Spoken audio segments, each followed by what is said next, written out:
Halo, mimi ni mwalimu wenyu Rastus Yenga. Katika sera ya fedha leo tunaangalia kusimamia fedha. Tumeona kwamba sera ya fedha inasaidia sana kuondoa majaribu kwa wale wanaosimamia mali na pesa. Na katika kusimamia fedha, mambo haya ni ya muhimu sana. Jambo la kwanza, watu wawili waliopo pesa taslimu zinapotolewa au cheki ikitiwa sahihi na wawili. Hii inamaanisha kwamba kati ya watu wanne at least tuwe na watu wawili ambao wanaweza kuwa hapo kusaini cheki ama kutoa fedha. Jambo la pili, punguza pesa ndogo ndogo zilizoshikiliwa. Punguza pesa ndogo ndogo zilizoshikiliwa. Zile fedha ambao zinatumika kila siku. At least unapunguza, unabaki kidogo kidogo ambao inafaa nini? Zinaweza tumika wakati wa dharura.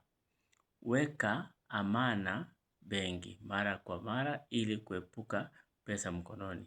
Hakikisha pesa zote zinawekwa katika benki. Pesa isiwe kwa mkono za watu. Kitu kingine, weka pesa taslimu mahali panapoweza kufikiwa na watu walioidhinishwa pekee. Watu ambao wameidhinishwa kutumia pesa. At least weka pesa kidogo. Pesa kidogo iwekwe katika hazina ya matumizi ya kila siku. Kuna pesa zingine, matumizi zingine ikitakana ya dharura huwezi enda benki kutoa pesa. Kwa sababu pesa ya ushirika ama kampuni inatolewa na mpango na inaamuliwa. Jambo la mwisho katika masomo haya, stakabadhi hati za fedha ndogo kwa ajili ya malipo.